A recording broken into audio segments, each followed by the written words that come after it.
दौरान अपनी स्थितियों को अच्छा करना है। तो सबसे पहले आपका ध्यान रखना चाहिए कि आपका 98% जो पैसा है, जो भी पोर्टफोलियो है, वो अच्छे शेयरों के अंदर ही होना चाहिए। क्योंकि जब अच्छे शेयर गिरते हैं ना भैया, तो वो एक आस दिखा देते हैं, क्योंकि उसके अंदर और बड़े निवेशक घुसों के साथ हमें भांति भांति बताते जा रही है।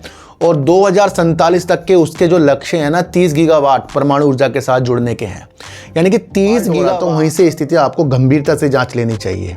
मैंने आपको कल भी एक चीज़ बताई थी कि बड़े बड़े ट्रेडिंग गुरु जो जिस तरीके से हमें चीज़ों में उलझाते हैं।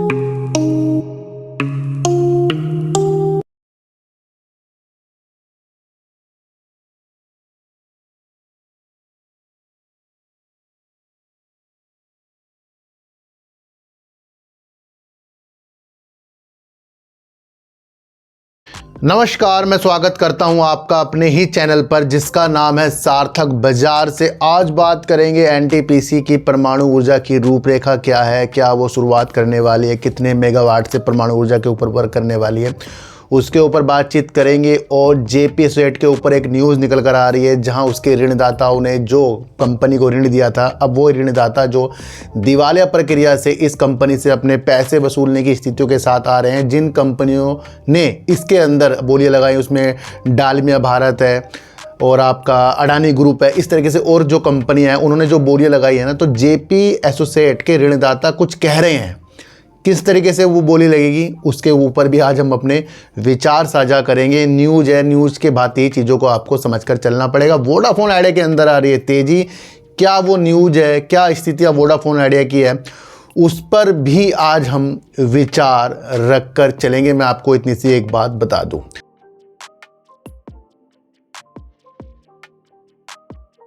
तो आज हम शुरुआत कर रहे हैं जेपी एसोसिएट से। और आपको पता है जेपी एसोसिएट जो है दिवालिया प्रक्रिया से गुजर रही है और काफ़ी ऊपर भी इसका बीच में शेयर भी गया था। काफ़ी लोगों ने वहाँ पर इसके ऊपर अपनी प्रतिक्रिया भी रखी कि इस कंपनी में अपनी अच्छी उज्ज्वलता देखे, लेकिन कंपनी के ऊपर काफ़ी जो कर्जा था, जिसकी वजह से ये बार बार डिफ़ॉल्ट हो रहा था और इसका असर जेपी एसोसिएट में तो पड़ रहा था, साथ साथ जेपी पावर में भी इसका असर हमें देखने को मिला। तो जेपी एसोसिएट के अंदर जब दिवालिया प्रक्रिया की नीतियां हमें बहुत पहले से पता होती हैं, पता थी, और ये डिफ़ॉल्ट हो रहा था, वहीं से स्थिति आपको गंभीरता से जांच लेनी चाहिए। मैंने आपको कल भी एक चीज़ बताई थी कि बड़े बड़े ट्रेडिंग गुरु जो जिस तरीके से हमें चीज़ों में उलझाते हैं, हमें वो नहीं देखना है, हमें सच्चाई की ओर वर्क करना है और उस दौरान अपनी स्थितियों को अच्छा करना है। तो सबसे पहले आपका ध्यान रखना चाहिए कि आपका 98% जो पैसा है, जो भी पोर्टफोलियो है, वो अच्छे शेयरों के अंदर ही होना चाहिए। क्योंकि जब अच्छे शेयर गिरते हैं ना भैया, तो वो एक आस दिखा देते हैं, क्योंकि उसके अंदर और बड़े निवेशक घुसते हैं। फिर एक आस और दिखाता है वो डिविडेंड देता है, एक आस और दिखाता है वो बोनस देता है, एक आस और दिखाता है कि वो आगे अपनी स्थिति को क्या उज्ज्वलता के साथ कर रहा है। तो बहुत सारी नीतियाँ हैं, उस नीतियों को आपको समझ कर चलना पड़ेगा। इसलिए आपका अपना पूरा ध्यान अच्छे ग्रुप, अच्छी कंपनियां और अच्छे व्यक्ति के ऊपर होना चाहिए, जो आपको अपनी स्थितियों के साथ वर्क करने के लिए कहता हो। तो ये नहीं कि भैया आपको चार्ट देखना है, ये देखना है, वो देखना नहीं, बिल्कुल आपको न्यूज़ भापनी है, कंपनी क्या वर्क करती है वो आपको देखना है। बात करेंगे जेपी एसोसिएट की, और जेपी एसोसिएट के अंदर एक न्यूज़ निकल कर आ रही है कि जेपी एसोसिएट का चैलेंज तरीके से होगा समाधान। जय प्रकाश एसोसिएट लिमिटेड के ऋणदाता सभी समाधान आवेदकों को कंपनी के लिए चैलेंज मोड में बोली लगाने के लिए बुलाने का विकल्प चुन सकते हैं। इस तरीके में अधिकतम बोली के बराबर उसी समय बोली लगाई जाती है। तो ये क्या मामला है? जिस तरीके से अलग अलग बोलियां लग रही थी, तो जेपी एसोसिएट के ऋणदाता कह रहे हैं कि भाई इकट्ठे ही आए और इकट्ठे बोली लगाएं। अगर किसी ने कुछ बोली लगाई तो उससे अधिकतम बोली कौन लगा सकता है, तो आमने सामने बात होगी। तो यहाँ से जेपी एसोसिएट के ऊपर अच्छी खासी रणनीति बन सकती है। तो जो पिछली जो न्यूज़ चली गई है कि भैया ये खरीदेगा वो खरीदेगा, तो यहाँ आके विफल हो रही हैं सारी की सारी। क्यों? क्योंकि यहाँ अब फिर से बोली लगाने की स्थिति होगी, वो भी सामने होगी। तो ये शेयर बाजार है, यहाँ स्थिति को आपको समझकर चलना पड़ेगा। थोड़ा सा और इसके अंदर हम प्रकाश डालें तो मामले के जानकार सूत्रों ने इसका खुलासा किया है। देखो सर, ये जो न्यूज़ है आपको बिजनेस स्टैंडर्ड में देखने को मिलेगी, ये मैं आपको पहले ही बता देता हूँ। घटनाक्रम से जुड़े सूत्र ने कहा, इस चैलेंज मोड की बारीकियों पर अभी फैसला होना है, क्योंकि चैलेंज केस लिए कानूनी रूप से निर्धारित कोई प्रारूप नहीं है। तो अभी इसमें फैसला होना है। फिर भी एक न्यूज़ निकल कर आ रही है। देखो सर, आपको पता है इसके अंदर अडानी ग्रुप है, डालमिया ग्रुप है, वेदांता ग्रुप है, जिंदल पावर है, इस तरीके से अन्य जो कंपनियां हैं वो इस तरीके से वर्क इसमें बोली लगा के अब करेंगे। अब ये देखना है कि ये कब तक हमारे सामने होता है। जब ऋणदाताओं की समिति COC ने उनसे अपनी योजनाओं में शर्त हटाने का अनुरोध किया था, तो यानी कि यहाँ पर कंपनी अलग अलग तरीके से अपनी जो गोपनीय उनकी जो नीलामी थी आयोजित की जा रही थी, जाने की उम्मीद थी, जहाँ अब हर एक अपनी बोलियों को आमने सामने बैठकर ही चीज़ों के साथ होगा। तो यहाँ एक बड़ा गंभीर विषय है कि भैया अब ये किस समाधान के साथ बिक सकती है, कितनी बोली कौन लगाएगा। तो इस न्यूज़ का भैया ये प्रारूप है। मैं आपको इतनी से एक बात बता दूं,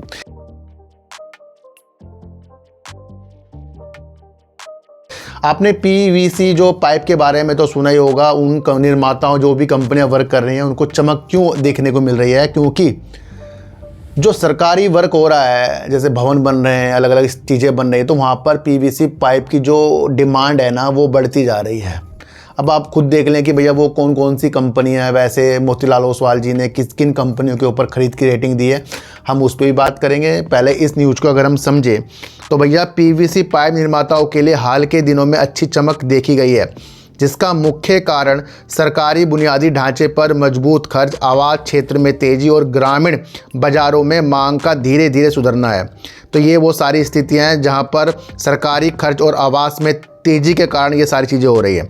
बुनियादी ढांचा परियोजना में सरकारी खर्च और आवास क्षेत्र में हो रही वृद्धि सीधे तौर पर PVC पाइपों की मांग बढ़ रही है ना। तो ग्रामीण बाज़ारों में भी इसका सुधार हो रहा है। और अधिकतर अगर हम देखें तो रेजिन की कीमतों में अस्थिरता कम होने से निर्माताओं को अपनी इन्वेंट्री का सही मूल्यांकन करने में मदद मिली है, जिससे अल्पावधि लाभ की संभावना बढ़ रही है। नहीं तो छोटे समय के लिए कंपनियां अपनी अच्छी स्थितियों को देख रही है। अगर हम जुलाई अगस्त में बिक्री की स्टेटमेंट देखें तो जुलाई और अगस्त के महीनों में कंपनियों ने बिक्री में अच्छी वृद्धि दर्ज की है, जो क्षेत्र के मजबूत प्रवेश को दर्शाता है। यानी कि यहाँ पर साफ साफ हम जो हमारी नज़रें हैं PVC पाइप के लिए जुड़ती जा रही है। तो उधर ब्रोकरेज फर्म जो है मोतीलाल ओसवाल जैसे ब्रोकरेज फर्मों ने प्रमुख कंपनियां जैसे सुप्रीम, एस्ट्रल और प्रिंस पाइप पर खरीद रेटिंग दी है, जो निवेशकों में विश्वास जगा रही है। तो सरकारी में भी अच्छा वर्क चल रहा है, भवन बनते जा रहे हैं, तो उसके अंदर पाइप की डिमांड ज़्यादा बढ़ती जा रही है। और अन्य भी वर्क जो हैं, चाहे वो रियल एस्टेट के ऊपर वर्क हो रहे हों, घर बन रहे हो, कुछ बन रहे, तो वहाँ पर भी पाइप की चीज़ें जुड़ती है। तो ये एक पॉजिटिव संकेत है जिसे आप समझकर चल सकते हैं कि इस तरीके से अगर वृद्धि हो रही तो वो कौन कौन सी कंपनी, भैया ये आप खुद देख लेना। हमने तो आपको न्यूज़ की चीज़ों के बारे में बताया।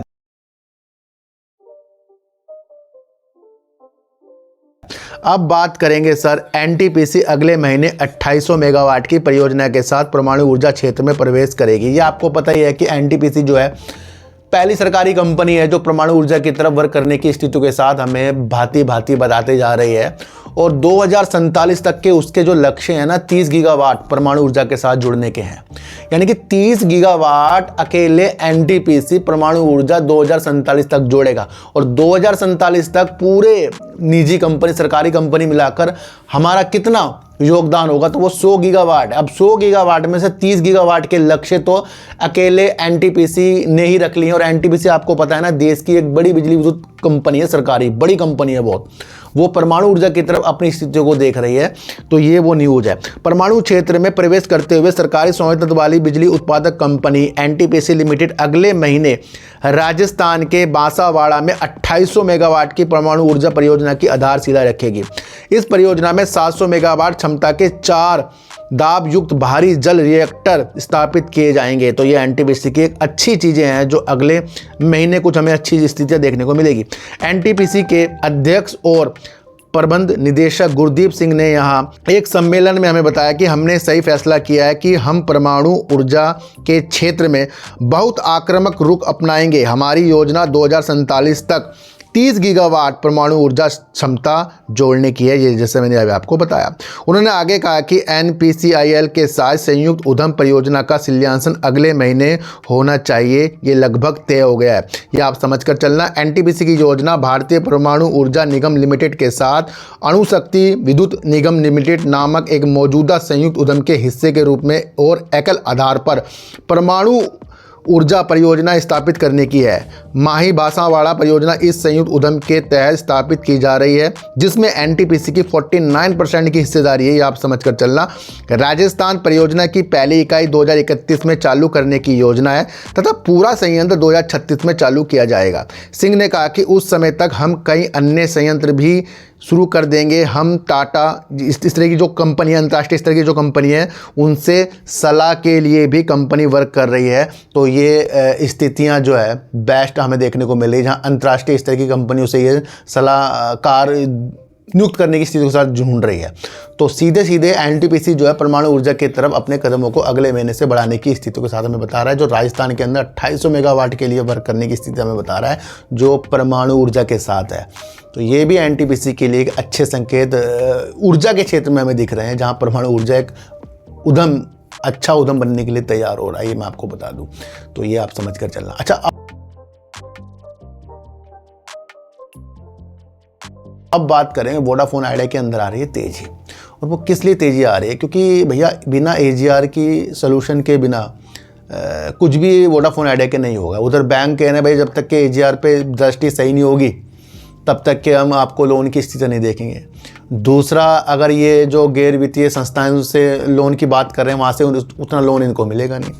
तीसरा, अगर वोडाफोन आइडिया को अपनी स्थिति को मजबूत करना है तो उसको कहीं ना कहीं सरकार से कुछ ना कुछ चीज़ें, कुछ ना कुछ सुविधा चाहिए।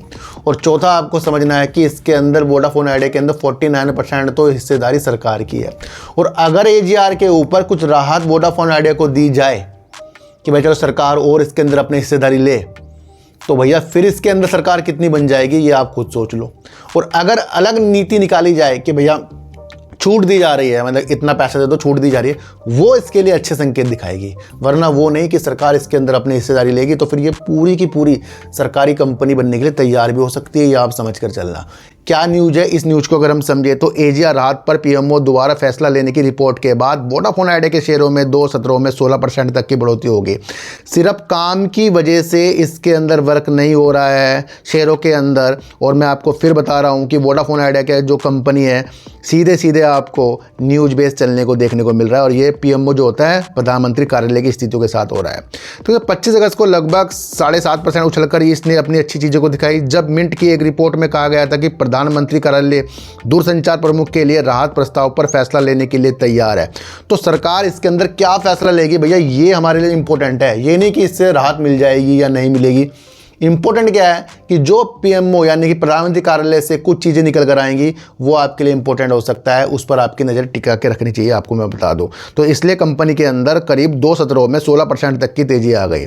मिंट ने पिछले हफ्ते मामले से वाकिफ सूत्रों के हवाले से बताया कि पीएमओ को दूरसंचार विभाग यानी कि डीओटी से एक अनौपचारिक नोट मिला है, जिसमें कर्ज में डूबी इस दूरसंचार कंपनी के लिए कई राहत विकल्पों का प्रस्ताव दिया गया है। साफ साफ लिखा है सूत्रों के अनुसार। सूत्रों पे अगर जब तक के विश्वास मत करो भैया, जब तक कि वो चीज़ें ना हो। मैं आपको फिर बता रहा हूँ, इन विकल्पों में वर्तमान में लागू स्थगन के तहत वैधानिक बकाया राशि के भुगतान पर 2 साल की और रोक शामिल है। मिंट की रिपोर्ट में एक सूत्र के हवाले से बताया गया है कि पीएमओ इस बारे में फैसला लेगा कि इन राहत उपायों को आगे बढ़ाया जाए या नहीं बढ़ाया जाए। तो ये आप समझ कर चलना। रिपोर्ट में कहा गया है कि दूरसंचार विभाग ने वोडाफोन आइडिया को बकाया चुकाने के लिए अधिक समय देने, छोटे वार्षिक भुगतान और एजीआर भुगतान पर दंड और ब्याज दंड में छूट देने का प्रस्ताव भी किया है। और सीधे सीधे मैं आपको बता दूं कि मनी कंट्रोल स्वतंत्र रूप से रिपोर्ट की पुष्टि नहीं कर सकता। अभी जो मैंने आपको न्यूज़ बताई है मनी कंट्रोल की है, और जो पीएमओ वाली स्थितियां हैं वो मिंट की थी। तो मनी कंट्रोल कह रहा है कि हम अपने द्वारा इस न्यूज़ का पुष्टि नहीं कर सकते। तो आपको क्या समझना है कि चीज़ों को हमें आगे की तरफ देखना है। वोडाफोन आइडिया बकाया राशि से जूझ रही है, जिसके अंदर एजीआर बकाया में लगभग 40,400 करोड़ रुपए बकाया है, जिसमें मार्च 2025 से लगभग 18,000 करोड़ रुपए का वार्षिक भुगतान निर्धारित है। मिंट ने कहा कि सरकार के लिए इसका कुल बकाया लगभग 2 ट्रिलियन रुपए है, जिसमें जुर्माना और ब्याज शामिल है। ये आप समझ कर चलना। देखो सर, साफ साफ चीज़ों को अब मैं आपको फिर बताऊं कि कर्ज में डूबी इस कंपनी ने बार बार चेतावनी दी है, यानी कि कंपनी बार बार चेतावनी दे रही है कि अगर वित्तीय सहायता के बिना वे अपना काम नहीं चला सकती। क्या कह रही है कंपनी कि भैया मैं चेतावनी दे रही हूँ कि हम बिना वित्तीय सहायता यानी सरकार के द्वारा या बैंकों के द्वारा जो हमें सुविधा नहीं मिली तो हम कंपनी आगे नहीं चला सकते, क्योंकि बैंक उसकी वित्तीय तंगी को देखते हुए उसे ऋण देने से कतरा रहे हैं। और बैंक कतरा क्यों रहे हैं? क्योंकि उसकी स्थिति अच्छी नहीं है। वोडाफोन आइडिया में लगभग 18,000 से ज़्यादा लोग काम करते हैं और इसमें लगभग 19.8 करोड़ इसके ग्राहक हैं, जो लगभग आपको धीरे धीरे कम भी होते देखने को मिल रहे हैं। क्या न्यूज़ का मकसद है? न्यूज़ का मकसद है कि पीएमओ यानी कि प्रधानमंत्री कार्यालय से कुछ राहत की वाली न्यूज़ आई, उस न्यूज़ से इसकी चीज़ों में तेज़ी आई। पर अगर प्रधानमंत्री कार्यालय से ये न्यूज़ सत्य है या कुछ भी हो इसके अंदर, जब तक कि वो उसका आउटकम हमारे सामने निकल कर नहीं आ सकता, तब तक के कुछ चीज़ें बढ़ोतरी की तरफ हम नहीं देख सकते। क्यों? क्योंकि भैया वोडाफोन आइडिया के अंदर बहुत सारा कर्जा है। 5G की स्थितियां अभी इसने पूरे देश में नहीं चालू की है। 4G के विस्तार में ये अच्छा खासा वर्क भी कर रहा है, आपको बता दूं। और अगर AGR के ऊपर कुछ चीज़ें निकल कर आती हैं भैया, किस तरीके से छूट दी जाएँ, तो वो देखने वाली विषय बन जाएंगे, क्योंकि फिर वहाँ से बैंक इसको लोन भी देगा। अगर सरकार ने AGR पर कुछ राहत वोडाफोन आइडिया को दे दी, तो ये वोडाफोन आइडिया के अंदर तब चमक आएगी जब इसको फिर से बैंक जो है लोन देगा।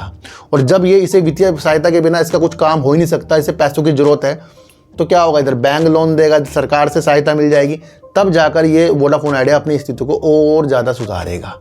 तो देखिए कि ये न्यूज़ अब आगे क्या रंग लाती है, क्या आगे इसकी न्यूज़ के अंदर चीज़ें निकल कर आती है, वो हमें समझ कर पढ़ना पड़ेगा। आज की वीडियो से आपको क्या समझ में आया, एक बार मुझे ज़रूर बताना। सर, किसी को भी खरीदने बेचने की नीतियाँ मेरे चैनल पर बिल्कुल भी नहीं। न्यूज़ आई, न्यूज़ मैंने आपको समझाई है, बस इसके अलावा मेरा कोई और भी काम नहीं है। मैं आपको फिर बता दूँ, ना मेरा कोई टेलीग्राम है, ना कोई व्हाट्सअप ग्रुप है, ना ही आज तक मैंने इन चीज़ों के ऊपर वर्क किया। मैं आपको इतनी सी एक बात बताऊँ, सर, चिट्ठी को आटा दीजिए, गाय को रोटी दीजिए और अपने बच्चों को ज़्यादा से ज़्यादा प्यार कीजिए, क्योंकि बच्चे ही आपकी मासूमियत से किस्मत पढ़ लेंगे। तो फिर मिलेंगे आपसे नई वीडियो के साथ, जब तक के लिए नमस्कार।